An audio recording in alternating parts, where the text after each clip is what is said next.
क्या हुआ जब नंदी बैल की जान बचाने स्वयं शेषनाग चले आए और फिर जो हुआ उसे देखकर लोगों के होश उड़ गए। हर हर महादेव। नमस्कार दोस्तों, हमारे YouTube चैनल में आप सभी का स्वागत है। दोस्तों, आज हम आपको महादेव भगवान शिव के चमत्कार की एक ऐसी सच्ची घटना सुनाने जा रहे हैं जिसे सुनकर आपकी आंखों से आंसू आ जाएंगे कि कैसे एक कसाई से स्वयं शेषनाग ने आकर बैल की जान बचाई। दरअसल दोस्तों, हम बात कर रहे हैं तेलंगाना के मेंढक गांव के रहने वाले संतोष जी की, जिन्होंने हमारे साथ महादेव भगवान शिव के चमत्कार की एक सच्ची घटना शेयर की है और बताया कि कैसे स्वयं शेषनाग ने आकर कसाई से बैल की जान बचाई। तो आइए जानते हैं महादेव के चमत्कार की सच्ची घटना के बारे में। दोस्तों, मैं तेलंगाना के मेंढक गांव का रहने वाला हूं। मेरा नाम संतोष है। मेरे पास 2 गाय हैं और एक बैल है। गाय का दूध बेचकर मैं अपना और गाय दोनों का लालन पालन कर लेता था। मेरे घर के थोड़ा आगे प्राचीन महादेव भगवान शिव का एक मंदिर था, जहां पूजा करने लोग दूर दूर से आते थे। उस मंदिर की रक्षा स्वयं नाग देवता करते थे और मैं खुद उस मंदिर के बाहर अपना बैल बांधकर शंकर जी के दर्शन करता था। मंदिर के बाहर बैल को बांध देख लोग उसकी पूजा करते और उसे भोग लगाते। मैं पूरा दिन उस बैल को वहीं बांध दिया करता था ताकि उसके खाने पीने की चिंता मुझे ना रहे। मेरा मेंढक में खुद का एक खेत था जिसकी उपज बहुत दिनों से बंद थी। फिर मैंने सोचा क्यों ना मैं अपने बैल की सहायता से खेत की उपजाऊ फिर से शुरू करूं। पर मेरा बैल बहुत आलसी हो गया था। वह कोई काम नहीं आता और पूरा दिन मंदिर में पड़ा सिर्फ खाता और आराम करता था। मैंने हर तरह की कोशिश की कि उसको अपने काम में लाऊं, पर कोई काम नहीं आता था। वह 1-2 बार तो मैंने उसे घर से भी निकाल दिया, पर वो वापस आ जाता था। मैंने सोचा क्यों ना इस बैल को मैं बेच दूं, कम से कम कुछ पैसे तो मिलेंगे। कुछ ही देर बाद मेरी मुलाकात रहमान नाम के एक कसाई से हुई। वह गाय बैल को खरीदने बेचने का काम करता था। मैंने उसे अपने बैल देने की बात की और उसने अच्छे पैसे दे दिए।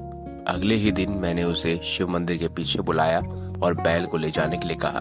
रहमान बैल को लेने के लिए अपनी गाड़ी लेकर मंदिर के ठीक पीछे आया, पर जैसे ही मैं अपने बैल को रहमान के हाथ में सौंपा, वैसे ही वो बैल उड़धंग मचाने लगा। संतोष जी बताते हैं कि जब बैल रहमान की गाड़ी में नहीं जा रहा था, तब रहमान ने उस बैल को मारने पीटने शुरू कर दिया। आखिरकार जब रहमान ने फिर से बैल को अपनी गाड़ी में चढ़ाने की कोशिश की, तब मानो ऐसा चमत्कार हुआ जो बहुत ही आश्चर्यजनक था। जो नाग देवता इतने सालों से शंकर जी के उस मंदिर में शिवलिंग की रक्षा कर रहे थे, वह अचानक से बैल के चारों ओर उसको घेर कर फन फैलाए खड़े हो गए और जोर जोर से फुकार मारने लगे। रहमान डर से पीछे भाग खड़ा हुआ। नाग फन फैलाए बैल को चारों तरफ से घेर लिया, मानो जैसे वो उसकी रक्षा करने आए हों। ये चमत्कार देख गांव वालों के भी होश उड़ गए। संतोष जी बताते हैं कि ये सब देखकर मैं और रहमान दोनों जान बचाकर वहां से भाग गए। सुबह देखा वह बैल उसी मंदिर के बाहर खड़ा था और पंडित जी उसकी पूजा कर रहे थे।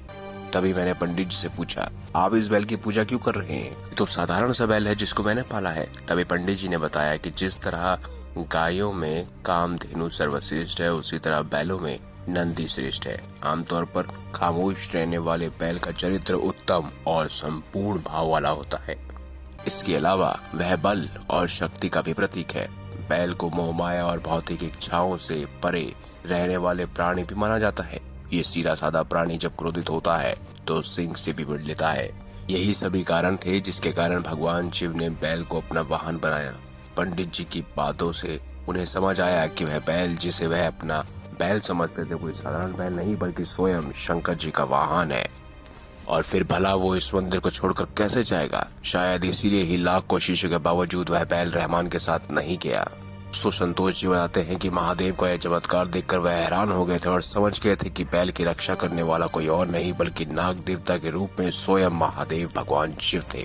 दोस्तों, आपको क्या लगता है, बैल की जान बचाने वाले नाग देवता के रूप में भगवान शिव थे या कोई और? हमें कमेंट बॉक्स में लिखकर जरूर बताएं। हर हर महादेव।